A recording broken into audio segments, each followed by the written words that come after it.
Tes tes. Assalamualaikum warahmatullahi wabarakatuh. Waalaikumsalam warahmatullahi wabarakatuh. La ilaha illallah. Al-Fatihah.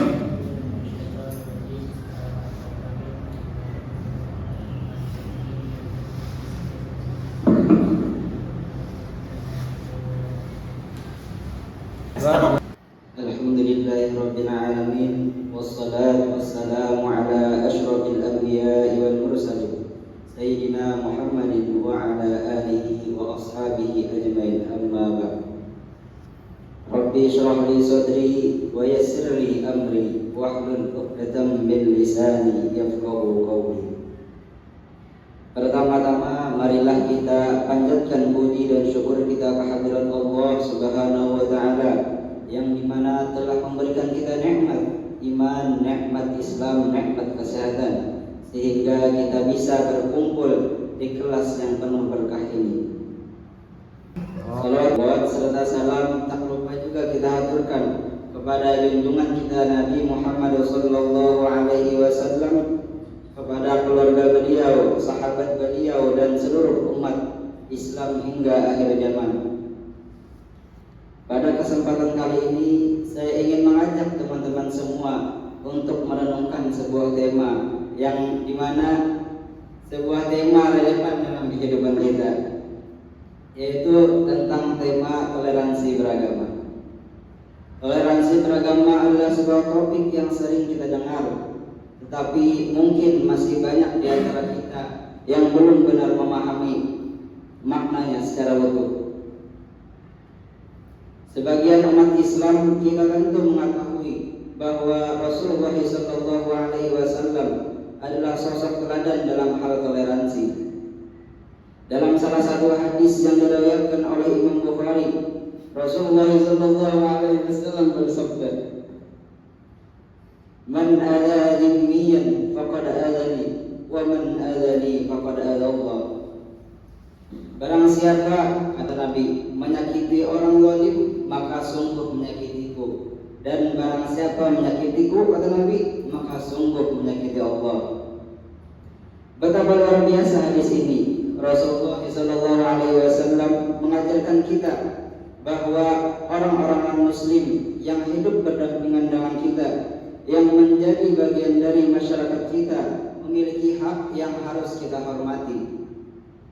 Mereka adalah manusia yang hidup, mereka adalah manusia yang berhak hidup dalam damai dan perlindungan, sama halnya seperti kita.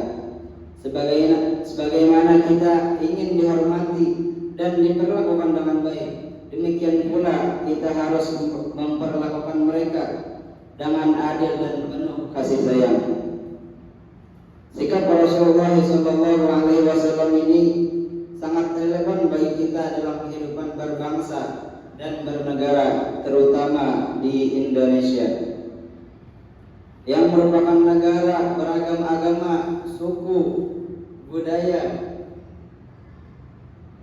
Rasulullah SAW telah memberikan contoh nyata bagaimana kita harus menghormati hak-hak orang yang berbeda keyakinan tanpa mengorbankan prinsip-prinsip agama kita. Teman-teman sekalian, marilah kita sejenak mengingat sejarah Piagam Madinah. Piagam ini merupakan konstitusi pertama di dunia yang mengatur hak-hak dan kewajiban berbagai golongan yang hidup dalam satu negara. Di dalamnya Rasulullah SAW menetapkan prinsip-prinsip toleransi, dan di mana umat Islam, Yahudi, Nasrani, dan golongan lainnya hidup berdampingan dalam kedamaian dan keadilan. Tidak ada penindasan terhadap kelompok manapun, dan semua warga Madinah memiliki hak yang sama di hadapan hukum. Ini menunjukkan bahwa Islam sejak awal menghargai pluralitas dan mengajarkan toleransi dalam kehidupan bermasyarakat. Rasulullah SAW memandang perbedaan sebagai kekayaan, bukan ancaman. Selama semua pihak menjalankan kewajiban dan hidup dalam kedamaian, mereka berhak mendapatkan perlindungan. Kita bisa belajar dari Rasulullah SAW bahwa toleransi bukan sekadar teori, tetapi harus diwujudkan dalam tindakan nyata.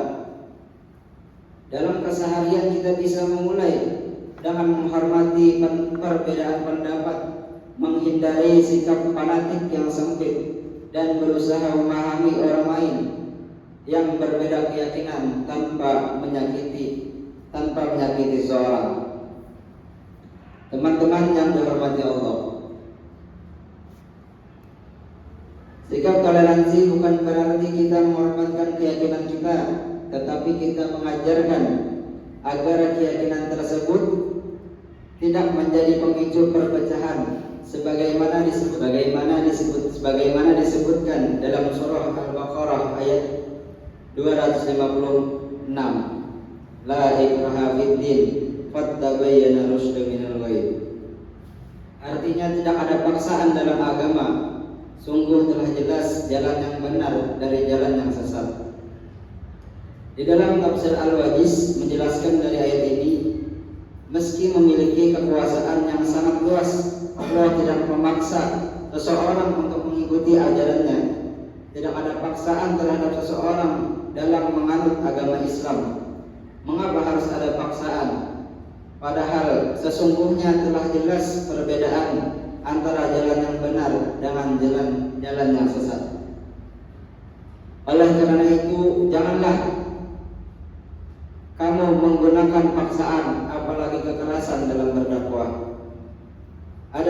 Dan kata ulama Indonesia, yaitu Ustadz Adi Hidayat, mengatakan bahwa hormatilah mereka yang Kristen, Buddha dan Konghucu dan lain-lain. Hormati mereka, tetapi jangan campuri mereka, karena toleransi terbaik adalah tidak mengikuti. Ini menjadi prinsip penting dalam ajaran Islam, bahwa agama tidak boleh dipaksakan kepada siapapun. Tugas kita sebagai umat muslim adalah menunjukkan keindahan Islam melalui akhlak yang baik, dialog yang bijak, dan sikap saling menghargai. Dalam konteks kehidupan kita sehari-hari, kita bisa memulai dari hal-hal kecil, misalnya menghormati tetangga yang berbeda keyakinan, dengan tidak mengganggu mereka saat beribadah. Ketika berdiskusi dengan orang-orang yang berbeda agama, kita lakukan dengan sopan dan bijaksana tanpa menyinggung keyakinan mereka. Dengan cara ini kita menciptakan lingkungan harmonis di mana semua orang merasa dihargai dan dilindungi. Teman-teman yang dirahmati Allah, perbedaan keyakinan adalah bagian dari takdir Allah. Ketika kita memahami bahwa perbedaan adalah kehendak Allah, kita akan lebih mudah menerima dan menghormatinya. Toleransi bukan berarti setuju dengan semua hal, tetapi memahami bahwa setiap orang berhak atas keyakinannya sendiri. Seperti yang diajarkan oleh Rasulullah SAW, hidup berdampingan dengan orang yang berbeda keyakinan adalah bagian dari adat Islam. Rasulullah SAW tidak pernah memaksa siapapun yang untuk masuk Islam, tetapi beliau menunjukkan bahwa dengan akhlak dan teladan bahwa Islam adalah agama yang penuh kasih sayang, keadilan, dan perdamaian. Marilah kita bersama-sama menjaga kerukunan di tengah masyarakat kita yang majemuk. Toleransi adalah kunci agar kita dapat hidup damai dan saling menghargai di tengah perbedaan. Kita bisa memulai dari diri kita sendiri dengan menghargai perbedaan di sekitar kita. Berbuat baik kepada sesama tanpa memandang latar belakang mereka dan menjaga lidah mereka tindakan dari hal-hal yang menyakitkan orang lain.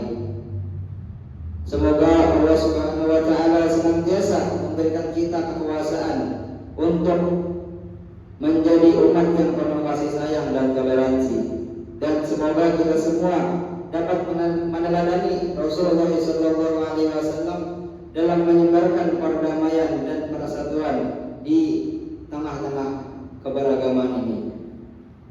Mungkin itu saja yang bisa saya sampaikan. Salah khilaf mohon maaf. Assalamualaikum